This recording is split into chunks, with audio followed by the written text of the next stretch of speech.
Blessings, everyone. Thank you for joining me today. And this is kind of a different podcast. It's not really a podcast because I don't have a guest. Um, what what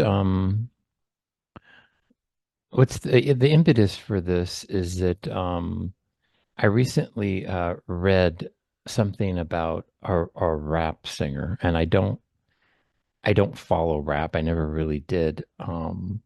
And I haven't been following pop culture like I did in, say, my 20s or even my 30s. But I came across something about a singer named Little Nas, and I had never heard of him, and a video he did called Montero. And what I had read about it intrigued me, and I did watch it. I can't recommend it, but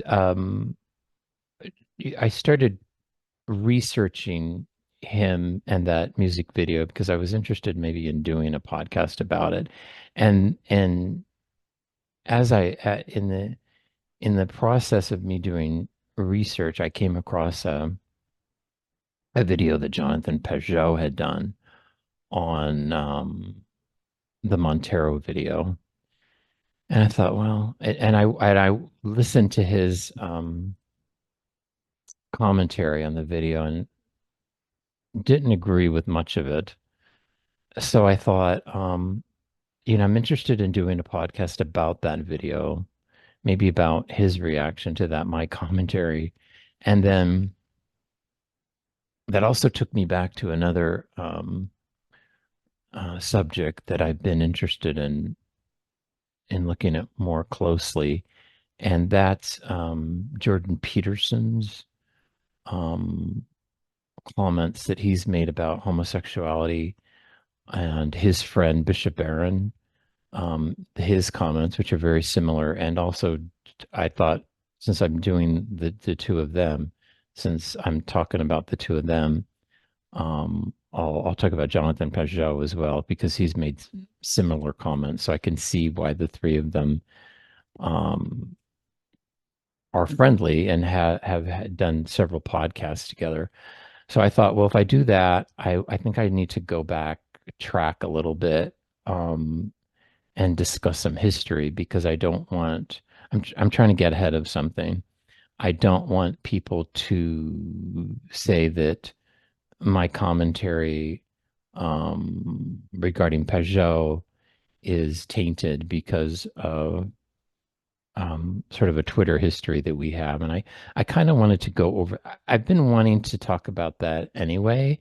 And I really haven't had the forum to do so um, because um, after Jonathan Pageau last year did something which I call punching down um, on social media. At the time he had, I don't know how many followers he has now. I'm sure he has more, but at the time he had about 50,000 and I had about 5,000. So that was for him to comment the way he did. That's called punching down. Because usually what that does is it creates a pile on. So he's got 50,000 followers. And when he posted on Twitter a pretty long thread about me, this pile on occurred where people just, his followers started making some pretty nasty comments about me. Um, I it's impossible unless that's happened to you. You don't know what it's like because at that moment there's nothing you can do because you're just completely outnumbered. And I think he's aware that I think he's been on social media enough that you know that that's what's going to happen. And that was his choice to do that. And so I couldn't respond. And then soon after that, he blocked me. So I haven't really been able to. So I kind of wanted to go over some of the accusations that he made against me. But I also wanted to do that because as a pre-sex abuse survivor, which I am, this is a quote from me. our word is all we have, or our word is all any of us have, because that is the nature of sexual assault, sexual abuse crimes, especially when they happen to children. I was molested by a Catholic priest beginning at age 11. Um, dear Lord. In the Catholic Church, 80% of the victims were boys or young men. Um, Men in general don't report sex crimes, especially when they're same sex. 16% of men report sex crimes. It's not many. And the majority of those do so in middle age. Um, Sex crimes are very difficult to prosecute because typically there aren't witnesses, and there's very little evidence. Most of the time, people who, especially children who are sexually abused, don't report it right away. It almost never happens. So there's very little physical evidence. But even for adults, that is the case sometimes because people are sexually assaulted. They go home, they take a shower, and they're in shock, and maybe it takes them a few days, and then by then, whatever physical evidence that was there, is gone. So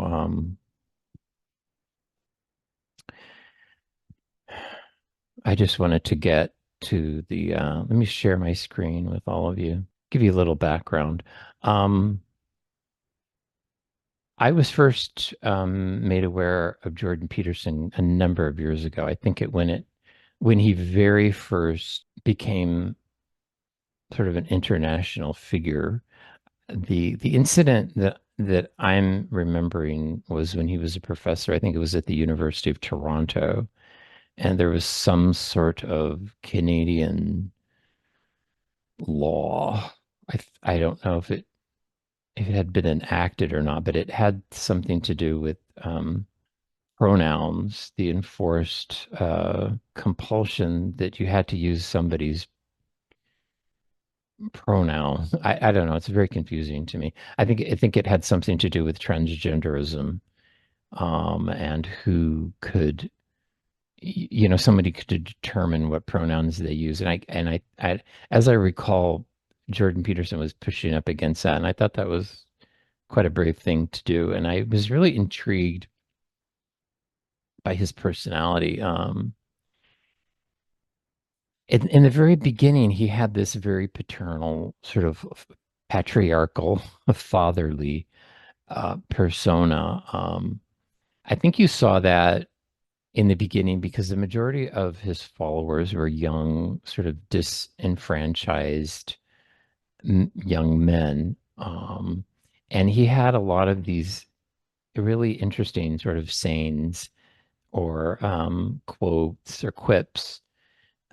He was telling, young men to, change yourself before you change the world, stand up straight, clean your room. I really liked that about him. Particular questions of masculinity and fatherhood in the modern world had always been sort of a project of mine in my writing in college and later. And I thought that he was very much a father figure for a lot of young men who followed him. So and then later he got a YouTube channel, and he was started doing a lot of content and interviews and things like that. I remember one of them was with Jonathan Pageau, and very early on about his iconography, and I don't recall watching it, um, but I do remember seeing it. What I do remember is that Jordan Peterson started this online relationship with uh, Bishop Robert Barron, a Catholic bishop who I've never actually formally met, but who I was very much aware of. I actually initially found him to be a very intriguing person as well. Um, in the beginning, probably under the pontificate of Pope Benedict, who was more conservative and traditional, um, Barron gave that sort of impression as well at that time. And he had written a book called Catholicism, and then there was an accompanying documentary series. And the book and the documentary series, I thought was quite good.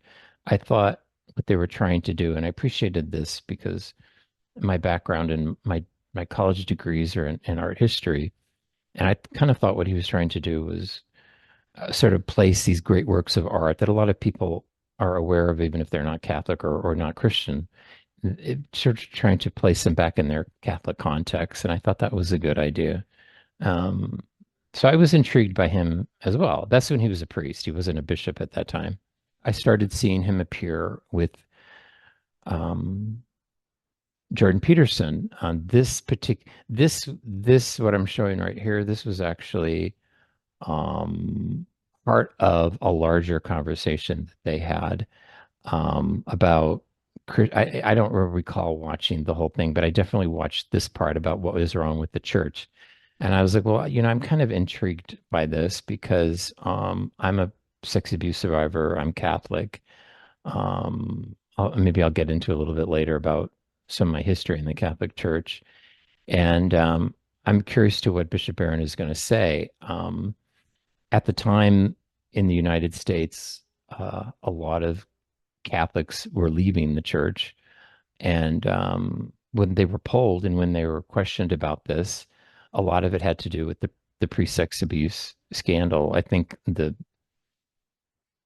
sort of the ultimate example of um, the sex scandal literally emptying the church is in Ireland, which Ireland was like the motherland of the Catholic Church, at least in I'm going to say the 19th and 20th, especially the 20th century, early 20th century.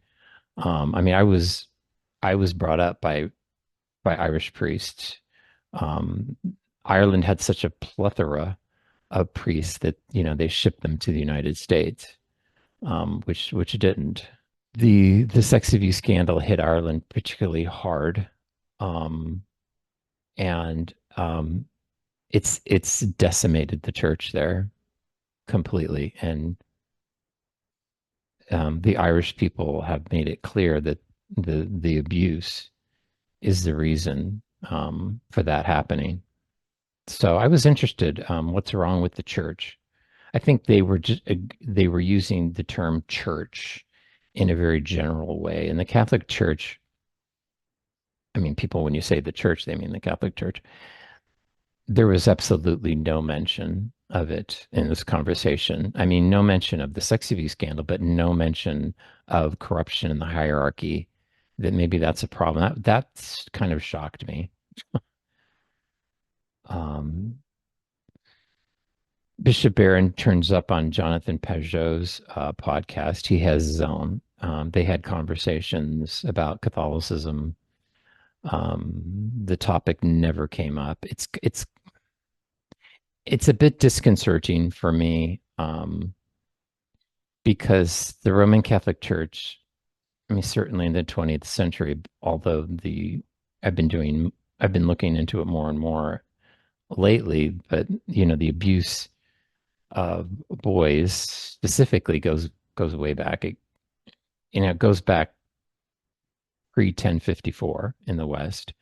So it's an ongoing problem. It's institutionalized is what it is.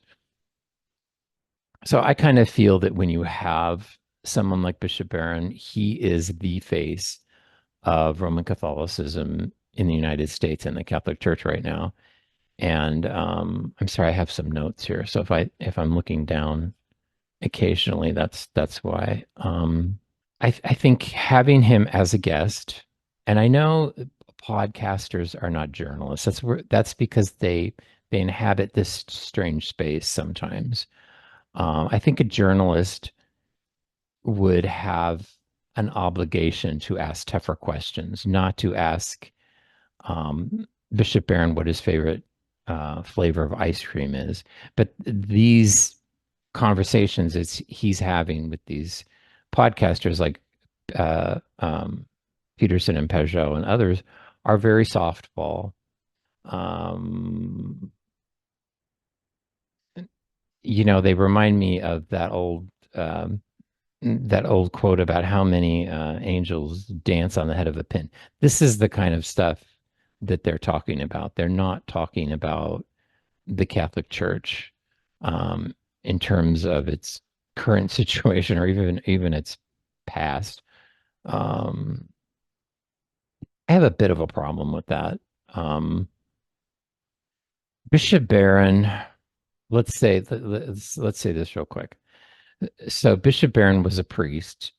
He had written. He was a large media figure before he became a bishop, and I talked about Catholicism and the Catholicism video series, documentary series, and then he was picked. I believe it was by Benedict to become an auxiliary bishop in the Archdiocese of Los Angeles. So when you have a large archdiocese, you don't just have one archbishop or a card. Well, you do. You have one archbishop or a cardinal, but then the diocese is split up into these sort of provinces with an auxiliary bishop. And I don't recall how many sort of provinces that LA is broken up into, but one of them is Santa Barbara, and that's the northern province of the Archdiocese of Los Angeles, the most wealthy, of course. And Bishop Barron was assigned there, and LA, the Archdiocese of LA, especially for people in California, it's well known. For Catholics, had a very, very notorious history. The previous Archbishop and Cardinal had been Cardinal Roger Mahony. He had overseen the Archdiocese in probably its darkest time. I don't know what to say. Uh, the sex abuse of children had been rampant. Um, there had been hundreds of abuse claims in the archdiocese against priests. These went through the secular court system, and the the the the archdiocese of Los Angeles ended up settling with hundreds of claimants for millions of dollars. It was the largest payout in church history. And during court proceedings, it was determined that the the failure of the Catholic Church in the Archdiocese of Los Angeles was particularly egregious. That priests had been moved, um, priests who had molested children had been moved to different parishes and where they were free to molest again. And that's what Bishop Barron stepped into. The archbishop at the time still is Archbishop Gomez. He was an Opus Dei priest, and Opus Dei is a I don't know what you call it.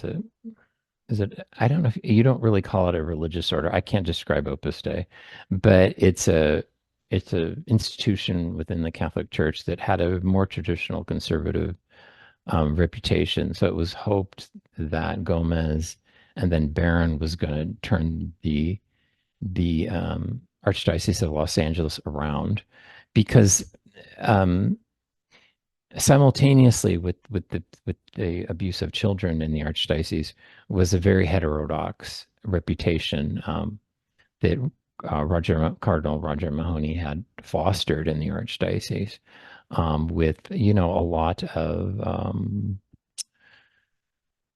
activists for female ordination, homosexuality, the inclusion of homosexuality, things like that. And they were sort of centered at those sort of activists were centered at the Los Angeles Religious Education Congress, which was this enormous gathering of Catholics. It's the largest gathering of Catholics in the United States that would take place every year. And they would have these sort of heretical, heterodox um, priests and nuns go there and talk about uh, the ordination of women and the inclusion of homosexuality and things like that. At um, so the perception, I think, amongst a segment of the laity was that Archbishop Gomez and then Bishop Barron, their assignment there in LA was a good sign. Didn't turn out that way. And here's Jordan Peterson again, 4 million at this time when I did the screen capture, 4.25 million subscribers. So he's reaching a huge audience. He is giving Bishop Barron this platform to speak to his followers. Bishop Barron, and I'm going to get into him a bit more, but I call him the Kim Kardashian of the Catholic Church. He is literally everywhere on the the internet, and I think this is not by accident. This is a psyop, I would call it.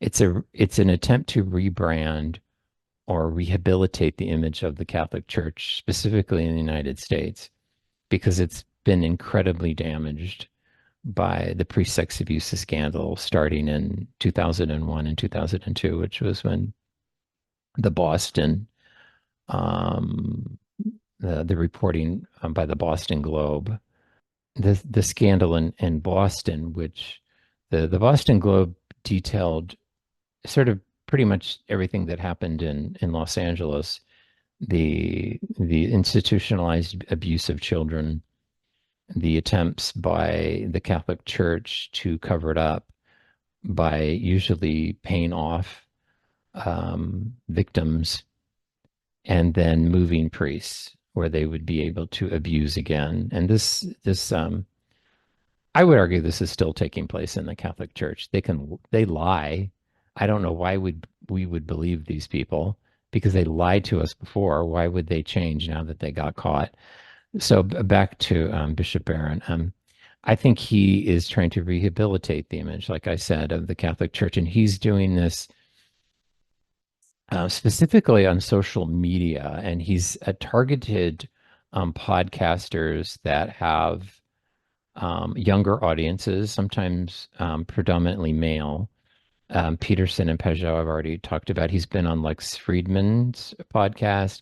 He's talked to Chris Rufo, Michael Knowles, Ben Shapiro from the Daily Wire. Another who I wasn't familiar with, another podcaster, young male podcaster with a large audience, Alex O'Connor, PragerU. And I think for some people he's been successful. With some people he's been successful. I don't buy his what he's selling, but apparently Jordan Peterson does and Pageau does. Interestingly, neither one of them have talked to pre-sex abuse survivors. They don't have to, but it would be a counterbalance since they've given this powerful prelate who refuses to talk to pre-sex abuse survivors such a large platform. Now this takes me to this this dust up between me and Jonathan Pageau. A little bit about me. So after I had been sexually abused, this priest intermittently abused me over the next few years. Part of his MO, and a lot of priests in the Catholic Church have used this with boys, is they start manipulating you very strategically. And they prey upon certain people as well. So part of one of his tactics with me was that I had been abused at 11, and then subsequently I was confused about my sexuality, as happens with a lot of abuse survivors. And then he started using that against me and saying that was gay, that God had made me gay, and that was fine. And he would say that before he molested me. And so I went into I hate to say the lifestyle. It sounds so weird, but I went to the gay community, and I live here in San Francisco, so I didn't go too far. So I you know, I don't know what you say, joy in the gay community, but I lived as a gay man and I came out at 18, which was a bad time. It was the height of the AIDS crisis. And that was my life for over a decade. Things didn't work well for me. I got a lot of physical, I had a lot of physical problems, mental problems, drug addictions, got involved in pornography, prostitution, a lot of really self-destructive. It was a very self-destructive environment that I was in. But I did have a conversion moment similar to St. Paul. I just sort of got hit in the forehead with a thunderbolt one day. And I just really, I wanted to dedicate my life to our Lord Jesus Christ. I didn't know really how to do that. Um, for some bizarre reason, and it's a complicated reason, but I did go back to the Catholic Church. I found it difficult from the very beginning, actually, from the very first day I came back. I went to go see this priest in San Francisco, this Jesuit priest, and I was sort of describing to him, what I had been doing. And he was like, well, in a brief synopsis, he had somebody that he wanted me to meet, another man, and he said it'd be good that you and him settle down. And I was like, I'm not interested in this. I've done that. I've gone down that road. And but he really believed that the best a gay man could do was just to hang out with one person. And it's not what I wanted to do. So anyway, but boy, this is I'm making a long story even longer. But subsequently, right after that, I actually met some TLM priests, which the TLM is the traditional Latin Mass. So I had known it my whole life. I had no idea. I grew up in the folk mass era of the 1970s and the 80s. So I met these traditional Latin Mass priests, and they were very conservative, and they upheld the the the traditional beliefs and the official teachings of the Catholic Church on homosexuality, which was really important to me, which seemed to not be the case with the priests that I knew in San Francisco. So I moved back east and I worked with them for a while. They were they followed the rule of Saint Benedict and in their religious order. So of course I had read it. I didn't really study it, but I read it. And there was a process in the rule of Saint Benedict if you have a problem with, say, a fellow monk. But this could be extrapolated into your everyday life. If somebody in your family or a friend of yours, if you see them maybe doing something or being involved in something that you think is a problem or might be a problem, you go to them personally first. You don't start talking to everybody, friends and family, about this person behind their back. You just go to them and say, hey, I have a concern about this. If they perpetuate in it, then according to the rule of St. Benedict, then you sort of up the ante and you go up the chain of command and you go to the abbot or whoever, and then in the real word you would maybe go to this person's spouse or something like that, and try to help this person. So when by the time I first became aware of Jonathan Pageau, I was like, I was already or I was a catechumen, an Orthodox catechumen, and I was like, you know I know some things about Bishop Barron that are concerning to me, and I would like to let you know about it. So I did. I never heard from him, which is fine because he's got a big platform. I have a much smaller platform, online presence, and I do get quite a bit of correspondence, usually through my contact page on my website, that goes through email. And I do answer it all. I'm sorry if there's been instances where it gets lost or something. And sometimes it takes like a month, but I usually do answer it. So I did contact him, I think through his web page, possibly through Twitter. I I think it's DM, you direct message people. And he didn't respond, which was fine. He didn't know me. Um, But then he continued to feature Bishop Barron. And I was kind of like, oh boy, I think so I did, I wouldn't say that I borderline trolled him. And I don't think trolling definitely isn't a bad thing because that's what people do on, you know, Twitter. It's that's part of the conversation process on Twitter, because you have people there with large platforms, and then you have people there who don't. And in order to get your voice heard, you leave posts on their, you leave comments, and then they can block you if they want. Like I said, pre-sex abuse survivors, all we have is our word. That's all we have. The only weapon we have against the church is our word. Because, for example, the Boston scandal, that did not come about because suddenly Cardinal Law had a theophany in Boston, or one of the priests, and said, gee, we've got a real problem here. We need to start cleaning this up. Let's start making restitution to victims. No, what happened was they were doing their cover-ups, and survivors who had either been paid off or had to sign non-disclosure agreements saw that they were still living in Boston, living in the area, and they saw their abusers in Catholic schools, in a Catholic school, probably abusing kids, and they just couldn't take it anymore. So they started speaking out, and that's how that came crashing down. It was because of survivors, and that's every case in the Catholic Church. That's why this occurs. I did start tweeting Jonathan Pageau, and I just said, you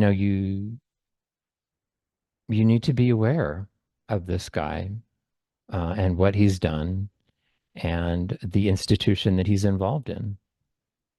And Jonathan wrote, honestly, let me give you a bit of background right here.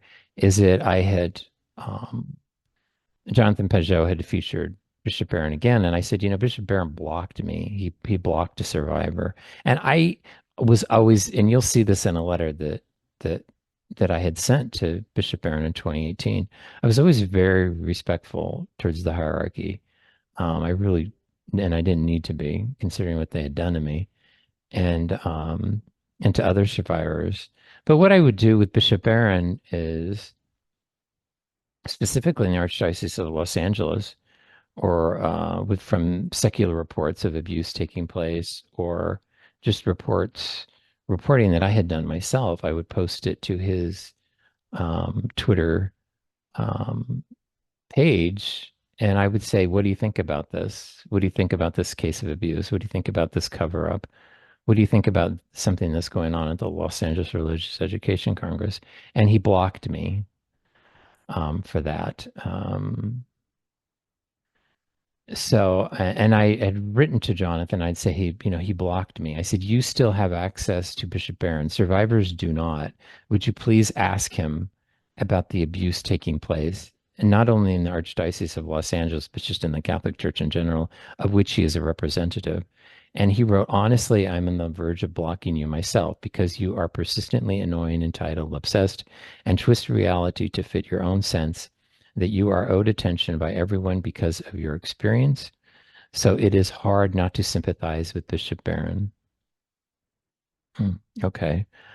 I guess he doesn't sympathize with pre-sex abuse survivors, but he sympathizes with the powerful hierarchy of the Catholic Church that covered up sex abuse. Um, what he's doing here, this is straight out of the Catholic Church's playbook, which is you take the side of the hierarchy or the abuser, and you try to dismiss what the survivor is saying. And usually, what the Catholic Church did by that is, the way they did that was through pathologizing someone, usually by saying that they were mentally impaired. Um, so you know what? I want to say this to Jonathan. You say I'm owed attention, not by you, but I'm owed attention by the Catholic Church that abused me. And I think the very least that Bishop Barron could do is listen to the voices of survivors, which he's unwilling to do. But he will sit down with for hours with you. Okay. He won't talk to survivors, but he'll talk to you. But I guess you don't see that as a problem. Okay, this is where I ran afoul of Bishop Robert Barron. This was, I had to look up the date. I couldn't remember it. This was in, I think, sometime in 2017. Bishop Barron did a podcast with Dave Rubin. Dave Rubin is a podcaster. I don't know if you'd call him a journalist. He has a journalism background. He's an openly gay man, kind of neocon, has taken on some conservative stances on things. They were having an interesting kind of conversation, and um, Dave Rubin asked Bishop Barron about the church's stance and his personal um, opinion about Obergefell and just homosexuality in general. And Barron gave a very wishy-washy, very weak answer. And and I kind of broke this story. It was sort of like a Dave Rubin's podcast was posted on YouTube, and then either the that day or the next day, I wrote about the I wrote about that particular part of the conversation. And what happened was I remember it pretty clearly. I was on Facebook, and an employee of Bishop Barron um, had apparently read my blog article about that podcast, and he immediately threatened me. He said that I had to take down the blog post and issue a public apology to Bishop Barron. And I was like, apologizing for what? And he said that I had lied. He just made up stuff. I said, you know what? I took verbatim what they said on the podcast. How is that lying?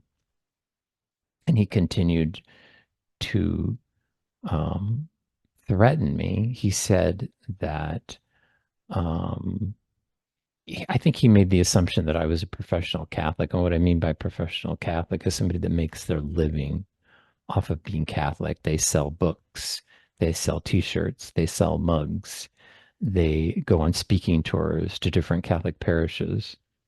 And I have never done that. Um, I've never been invited to speak at a Catholic parish.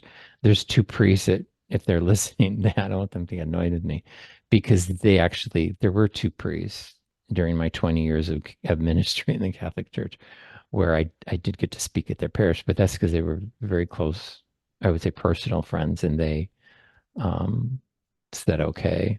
But other than that, no, I never did. I wasn't making a living being a Catholic. I self-published my two books, and I lost money on everything that I ever did. My ministry, my outreach, everything. I did have some benefactors that would help me out, but it wasn't enough. So he threatened me and said that he knew well-connected Catholics who, either followed me on Facebook or Twitter or whatever, or would repost something that I'd written, and he would make sure that they would no longer do that. And I said, go ahead. It was quite an ugly incident. It was quite ugly. Um, but that's what the Catholic Church does.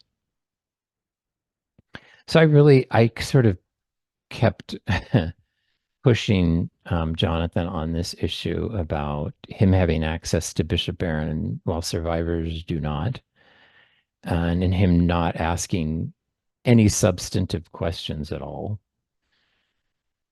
He wrote back to me, "Are you saying Bishop Barron abused children? You better provide receipts." That's difficult. Like I talked about with sex crimes, there aren't receipts. Our word is our receipt. Does that mean you have to believe us, everything we say? No, no. But you're believing Bishop Barron on what he says. What receipts does he have? The receipts that he has is bankrupt dioceses across the United States. Just in California, we've got San Francisco. The Archdiocese of San Francisco is bankrupt. The Diocese of Santa Rosa, the Diocese of San Diego, they're bankrupt. That's the receipts that Archbishop Barron has, and the millions of children that have been abused. If by this you still mean that he didn't want to meet with you, or that he knows of or has had some contact with priests accused of abuse, then you will be the second person I block on Twitter. I guess I was, because he did eventually block me. This is a letter in 2018 that I had written to Bishop Barron. That was a rough year for me. That was the McCarrick scandal broke. And then the subsequent Vigano letter, stating that, where he stated that Pope Francis knew about the predation of Cardinal McCarrick, that he covered it up, and that he let him remain in ministry. That was also the year that the German bishop started blessing same-sex marriage. So I'd had enough, and I left the church officially. But I wrote this letter to Bishop Barron. This is about the let's probably go through some of these um, images real quick. So the substance of the letter to Bishop Barron was my experiences at the Los Angeles Religious Education Congress. I had gone there as a Catholic, primarily because it was one of the few places in the Catholic Church where ministering to the LGBT community was openly discussed. And that was something that I was interested in, something I'd been doing in San Francisco for a long time. Under Gomez and Barron, I thought that there would be a more sane, that the conversations wouldn't be like they were before under Mahoney, which were completely insane.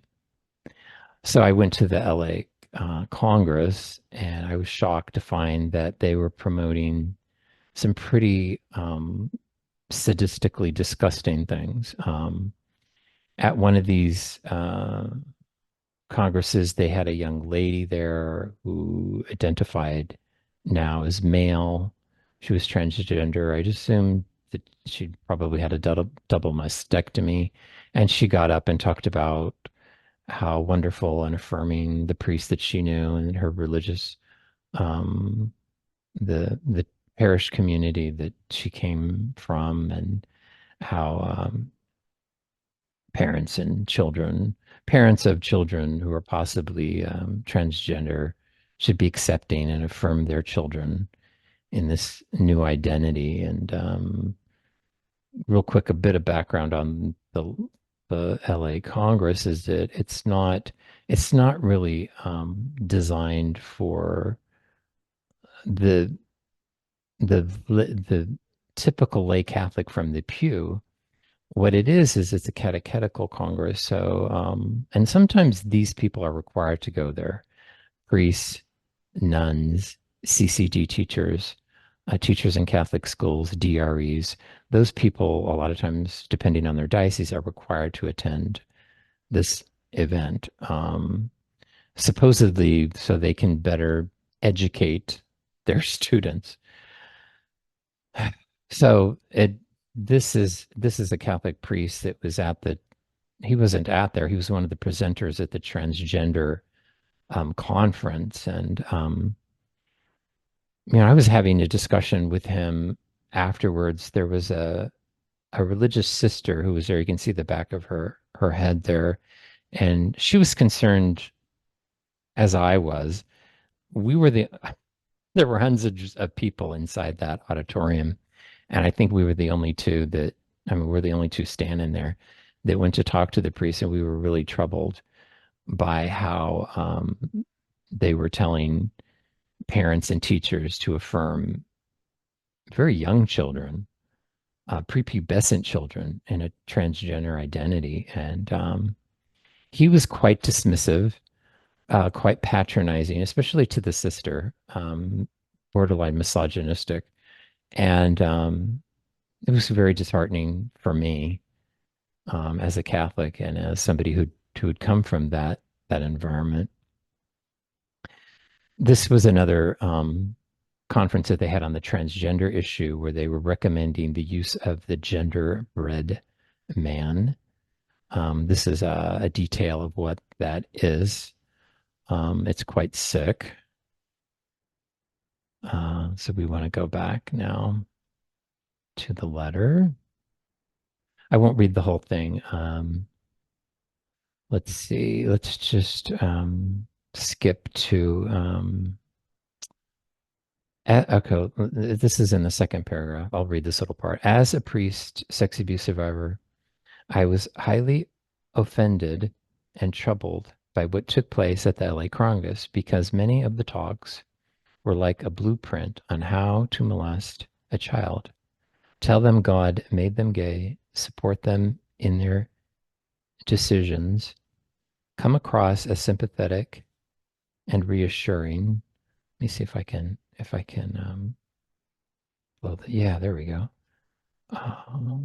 Sympathetic, reassuring. Gain the child's trust, then abuse them. This is incredibly shocking. What makes it worse, all those LGBT advocate speakers who presented workshop last year would be, okay. So what I was saying there was I was reacting to a particular talk that I went to by a priest and what his speech, whatever, was about. He talked about identifying LGBT children, and he specifically mentioned how to identify them. This is speaking to adults. This child could be an alienated child, withdrawn, bullied, whatever. Well, you identify that child and then you gain their trust. And then you determine whether or not they could have an LGBT identity. And then what you do is you affirm that in the child. And I was like, well, this is exactly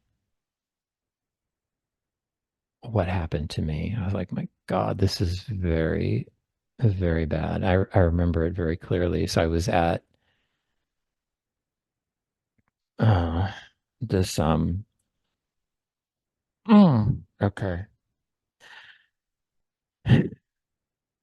Okay. So I was at the talk with this priest, and afterwards, I just got up. I walked out. I went in the hall. I found the nearest restroom, men's room. I walked in. I went into the stall, closed the door, and I just leaned over the toilet and just puked my guts out because I was like, what was done to me in secret is being taught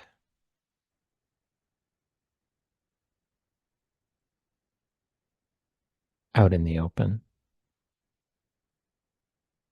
And I was like, the Catholic Church is teaching people how to molest a child. And I couldn't believe it. And I couldn't believe it. So I was, anyway, yeah. So later that year, I wrote to Bishop Barron. I begged, I put it right there. I respectfully beg you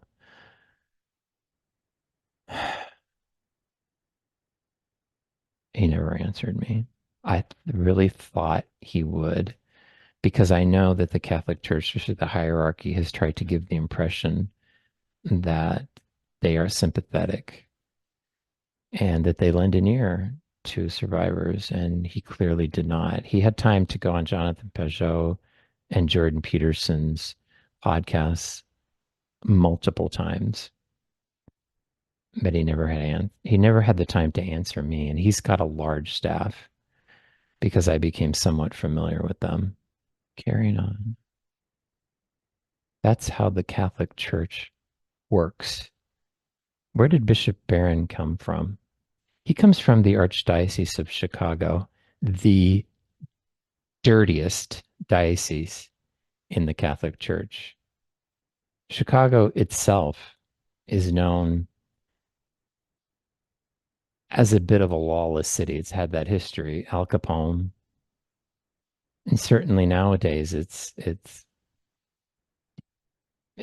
having problems. But the Catholic Church has always reflected that city, and they run it like a mafia. And when you come up in that diocese, you're dirty or you don't go too far. And Bishop Barron went very far.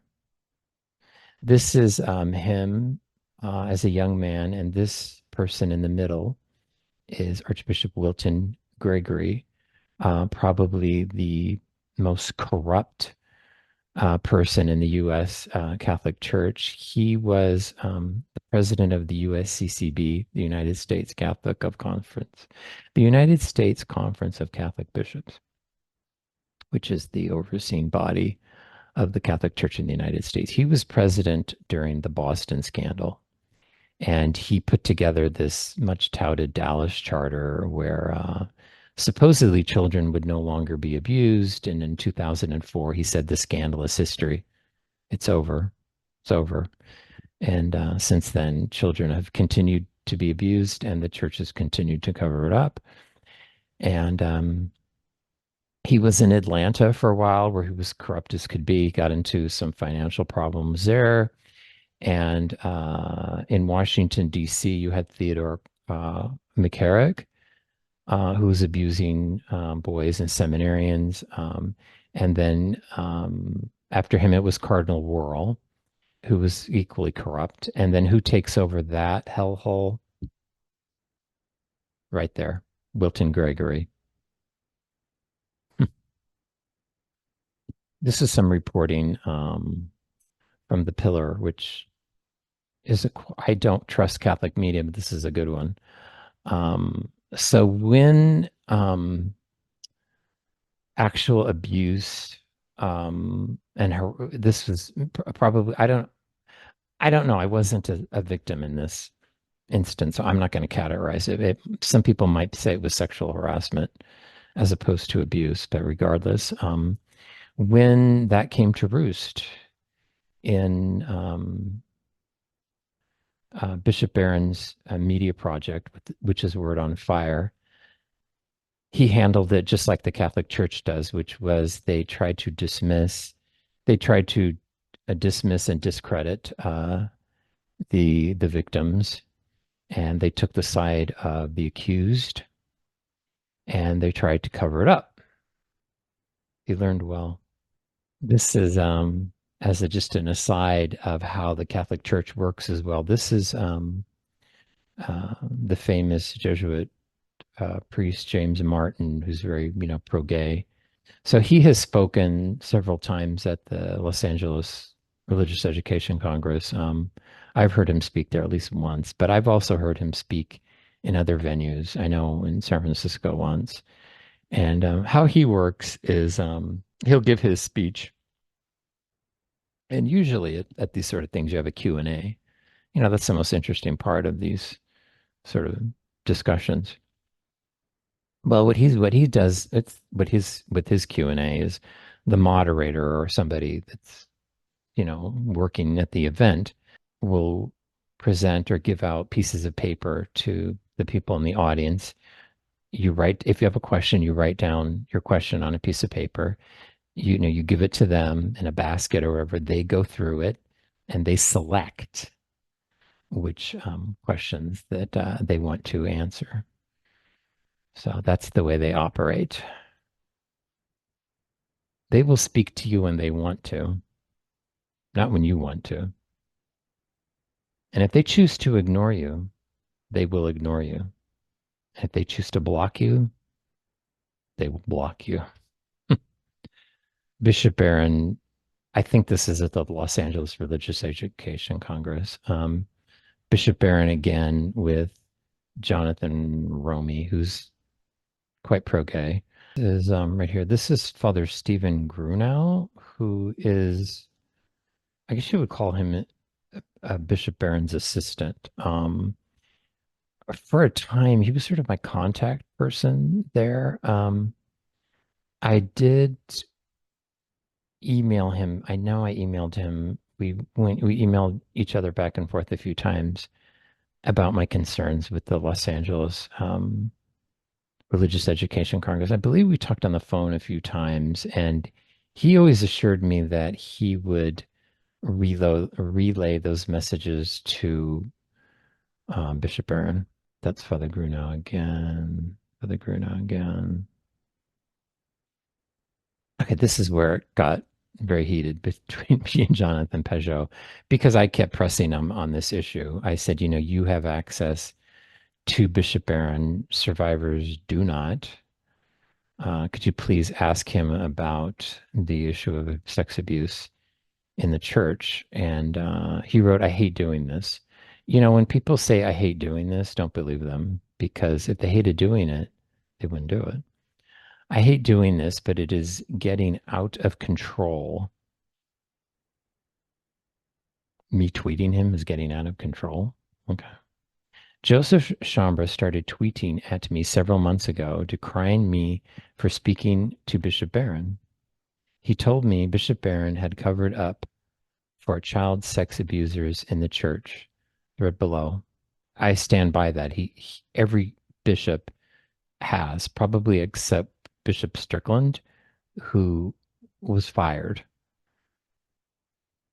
When I asked him for names and situations, I did give him those. What I did was I said, Jonathan, I will put you in touch with people who know about Bishop Barron, and I will put you in touch with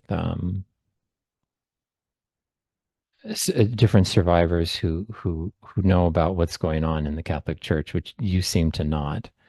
And so I did.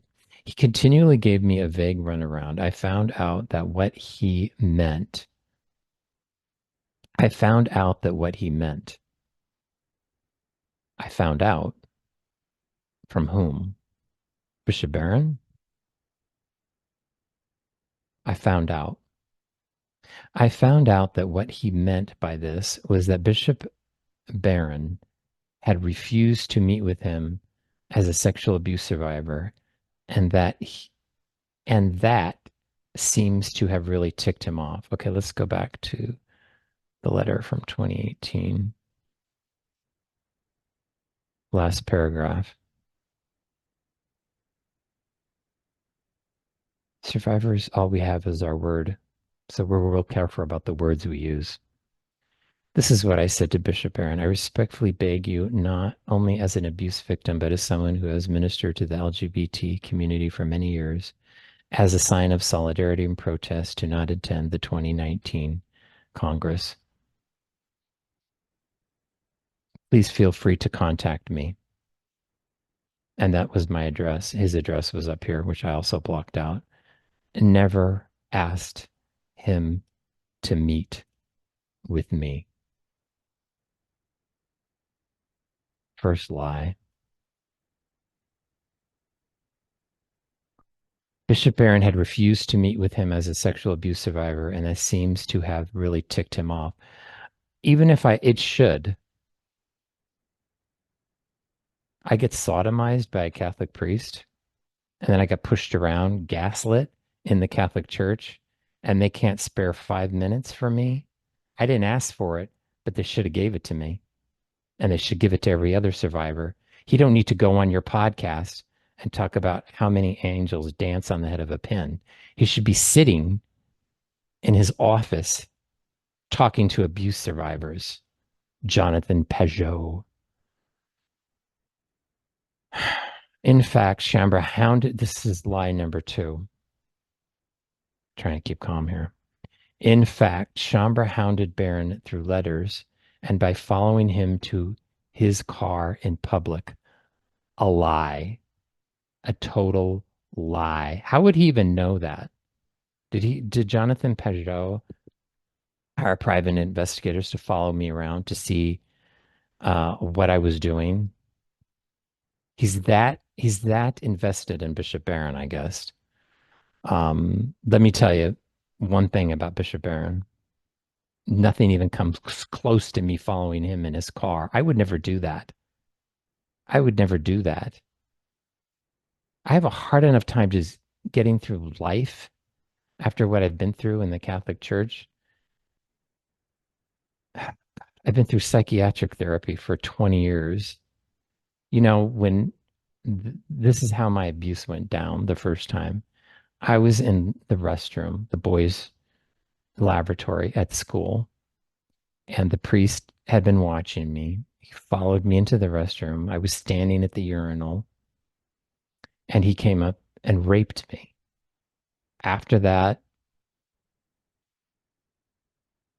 if I go into a movie theater, I'm in the last row with my back against the wall. I don't like elevators. I don't like cars. I don't like enclosed spaces. I don't like people coming up behind me.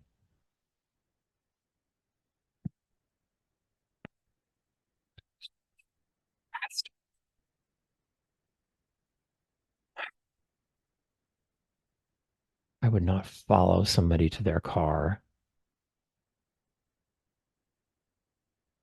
That priest that raped me when I was a little kid, at 16 years old, he raped me in a car again.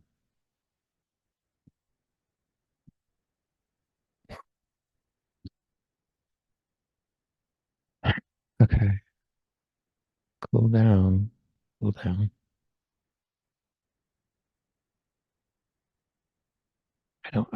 I'm not confrontational.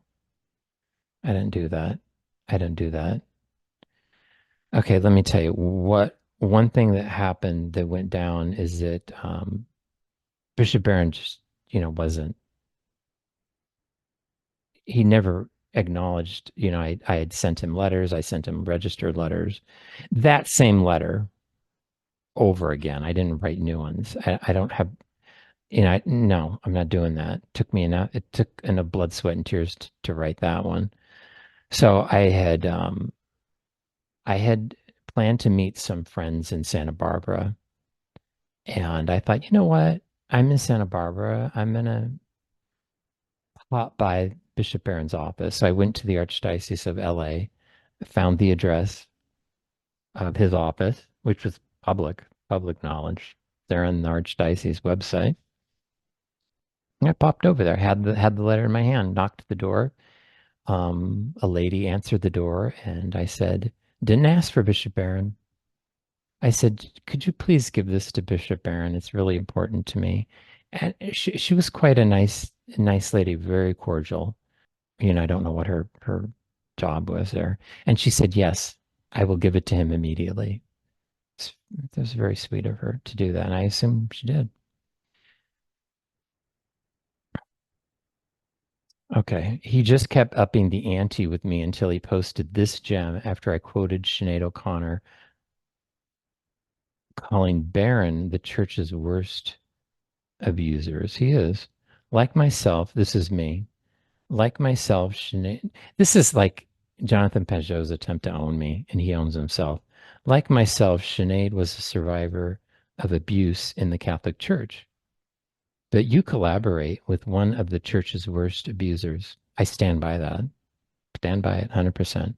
So this is what Jonathan wrote. First off, Sinead O'Connor was not abused by a priest. Did I say she was abused by a priest? This is what I wrote. Like myself, Sinead was a survivor of abuse in the Catholic Church. Did I say she was abused by a priest? Now, was Shambra abused by a priest under Baron? Question mark. Has Baron abused? I could have been. He didn't know. What does he know about me? Has Baron abused children? Question mark. I don't know. I hope not. Has he covered up any priests under his authority that have abused children? I don't know. I hope not. The answer is resounding no. He don't know that. Jonathan Pageau does not know that. I don't know that. Man, this guy is something. This was the this is what I was thinking about when I saw that tweet from Jonathan.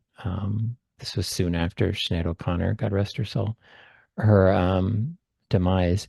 How a young Sinead O'Connor toiled at a notorious Catholic training center for troubled girls who scrubbed the floors and cried every day, inspiring the singer to rip up a photo of the Pope live on TV. I didn't say she was abused by a priest. I said she was abused in the Catholic Church. Jonathan Pageau continues. Has Barron decried the sexual abuse against children in the church or the McCarrick scandal and similar cases? Question mark. Yes. So what? Is it hard to come out against child abuse and pedophilia? What has he done? Zero. He has.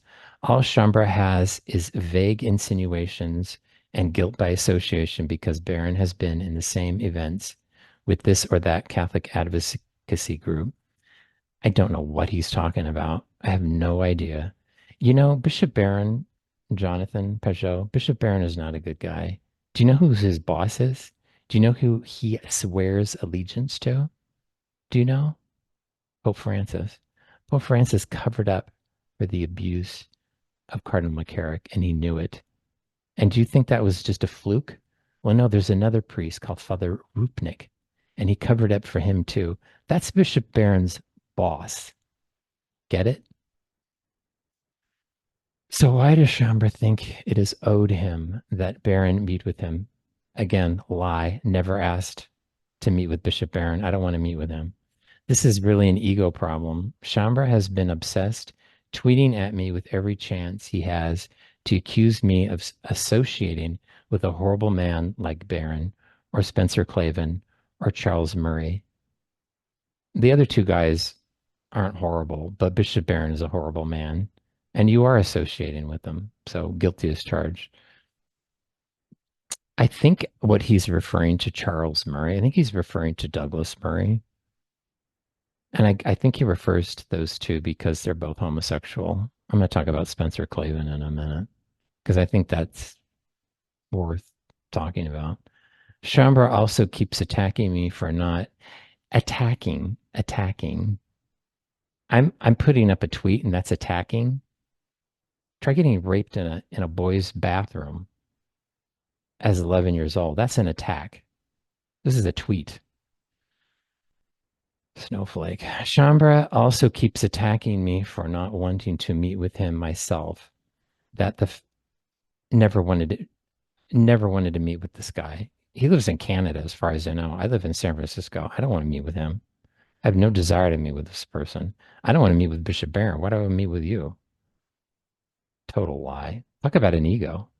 That the fact that I don't want to talk to him is also a fault on my part, and that I should be giving him the attention he's asking for. Never asked.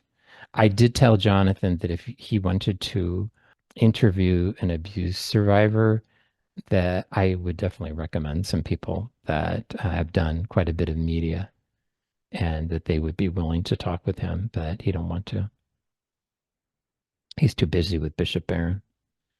Everything's cool in the Catholic Church. It's over. Like Bishop Barron says, oh, well, he's come out against it. Oh, well, case closed. He said that, you know, like in 2004, his patron, Wilton Gregory, said the scandal is over. What I did here, I did a Google search the other day and I typed in Catholic Church abuse. I thought, well, let me see what I get in terms of news. These were the first three news headlines. Texas, a Roman Catholic priest faces child abuse and trafficking charges. France, the Vatican, and the Pan-Asian sexual abuse scandals of MEP missionaries. Former nuns in Rupnik abuse case reveals identities while calling for complete transparency. But hey, that's history. Oh, here it is. In 2004, Archbishop Wilton Gregory said the scandal is history. And that's the story, and Bishop Barron's sticking with it. Here's Douglas Murray.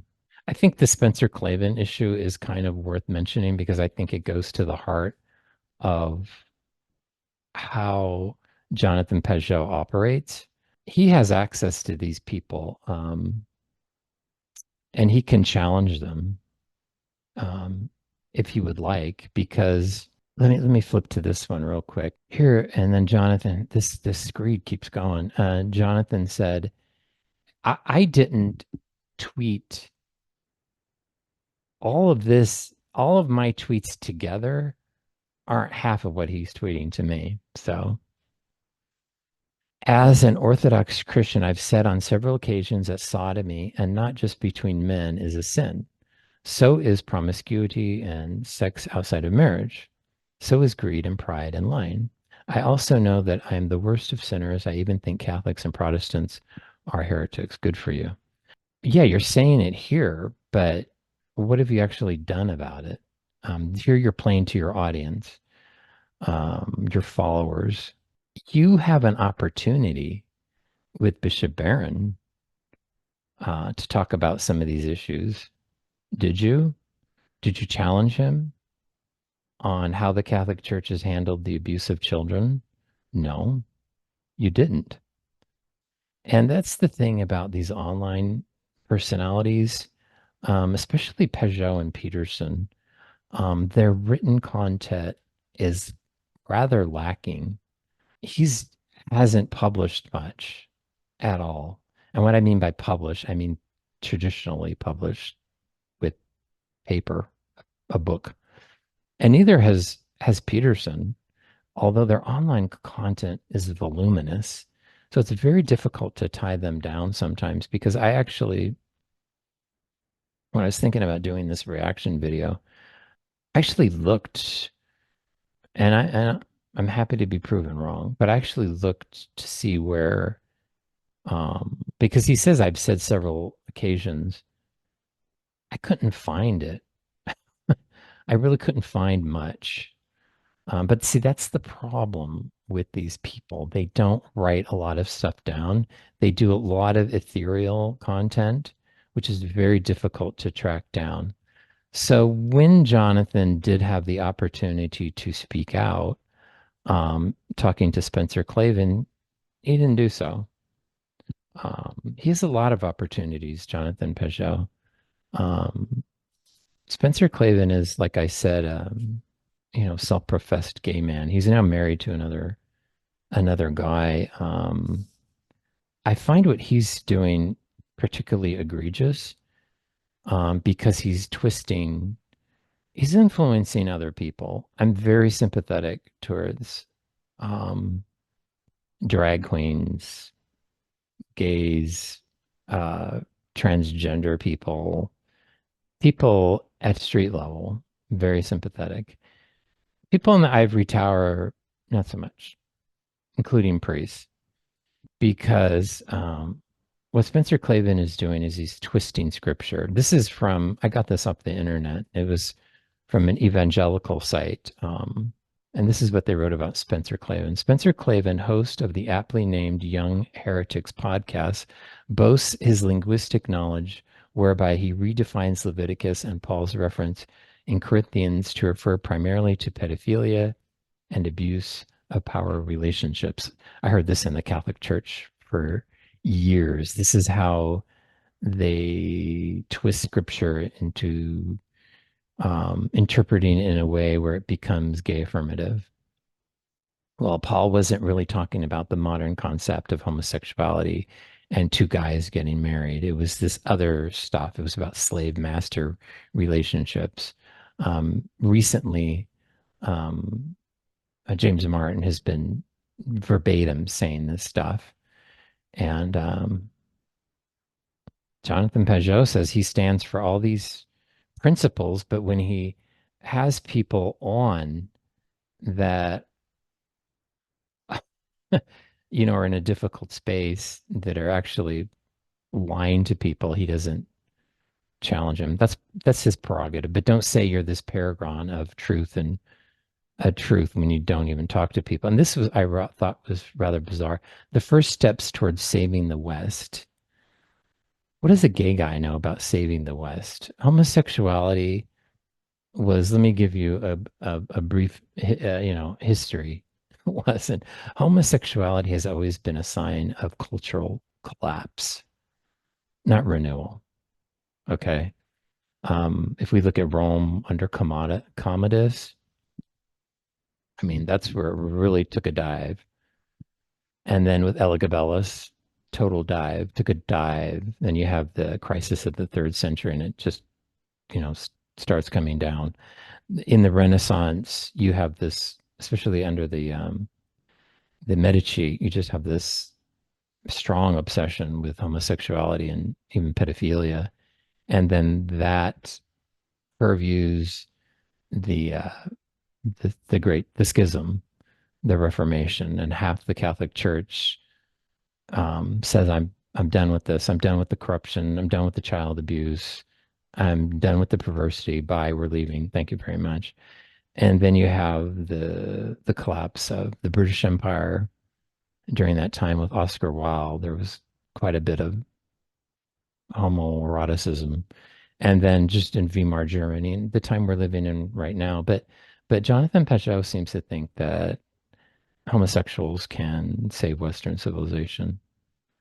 Uh, here's a This is all very interesting vis-a-vis his involvement with the Daily Wire. This is John Spencer Clavin with his husband, who's a, I don't know what you call him, big deal at the Daily Wire. And Michael knows at the Daily Wire. He's into that scene too. So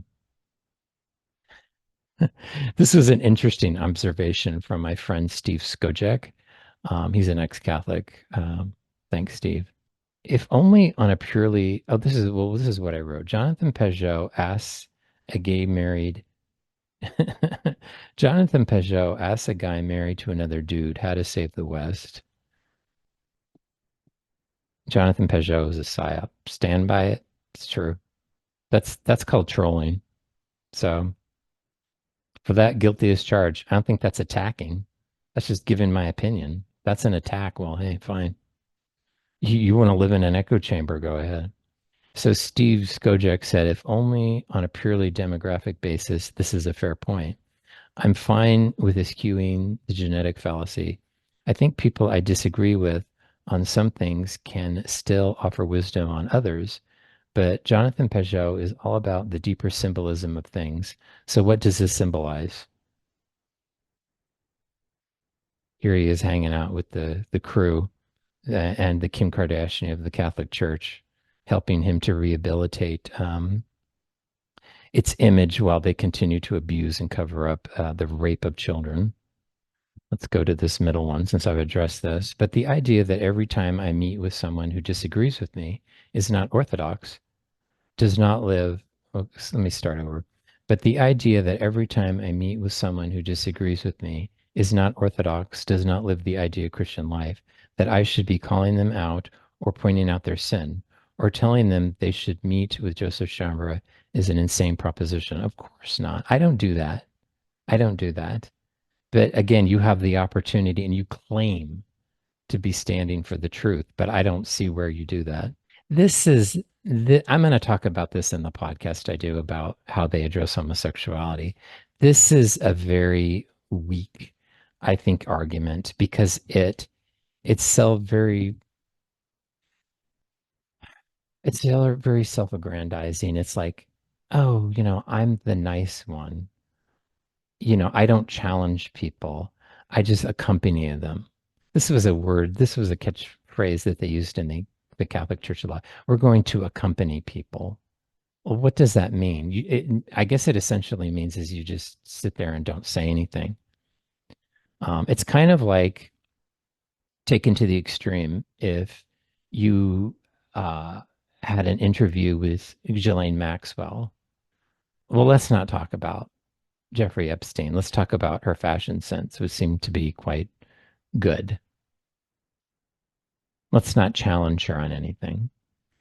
Bishop Barron is the Ghislaine Maxwell of the Catholic Church. He's the face. He recruits people to be abused. Get it? And this is the his really his last tweet to me or the world. I don't know. And I would have hoped that someone like Chambra, who spent much of his life in sexual dilapidation, would have the compassion and the courage to hold back that stone and do more productive things than attack those who don't give him the attention he thinks he deserves. This really annoyed me. Yes, I did. I did live a life of deep, deep sexual promiscuity and self-destruction. And I do have a lot of compassion. And I do have the courage. And I do more productive things, Mr. Pageau. What do you know about me? You take a Zoom call from a gay intellectual, and I guess that makes you a paragon of virtue. You're doing so much for the LGBT community because you took a Zoom call from a gay intellectual and talk about how they're saving the West.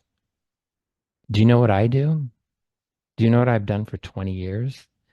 I get out there with my boots on the sidewalk and I do street ministry and outreach with the LGBT community. Let me show you some pictures because you tell me I need to do more productive things. I just picked out 5 pictures, trying to stay cool, trying to keep cool here. Okay. Some people are just very judgmental, incredibly judgmental and self-righteous that he could talk down to me and tell me to do more productive things when he takes Zoom calls from gay guys. That's his production. Whew, okay. Who are the gay guys who are selling a book. So this is me at, I don't know what this is. This is, God bless these two guys. Um, Dory Alley Fair. I don't know, in San Francisco. I don't do this kind of street ministry or outreach that much anymore because my health is not that good. There, I'm much younger. I look pretty, I look more fit there than I am now. Um, I go out there, hand out my book, talk to the people, get to know them. They get to know me. This was at the Castro Street Fair. I recognize this at Castro Street Fair.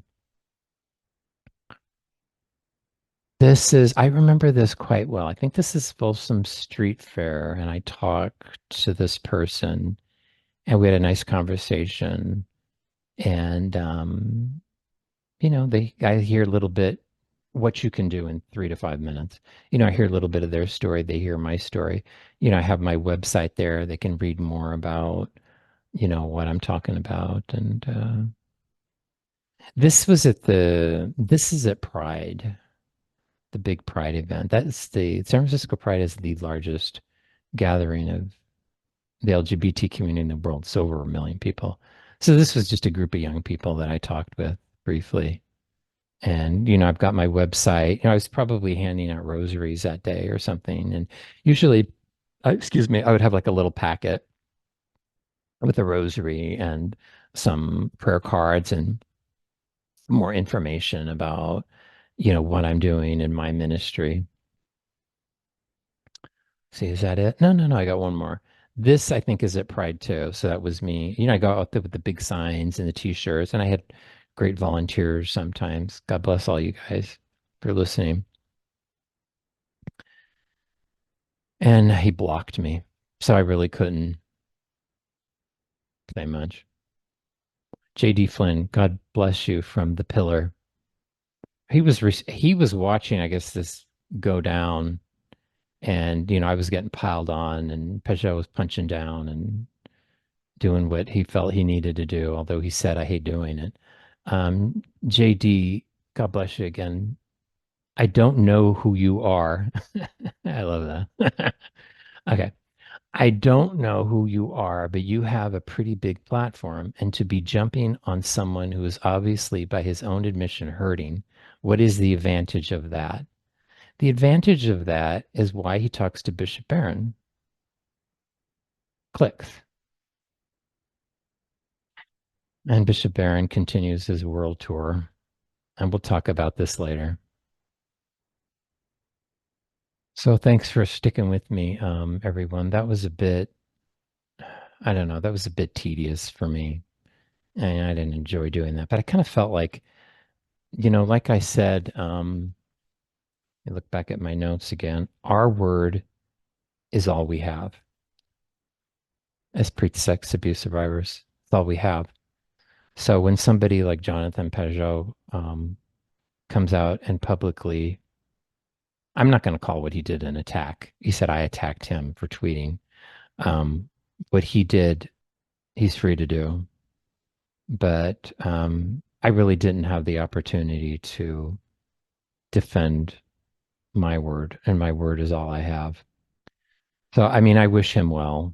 Um, he's done videos on transgenderism, pornography, contraception.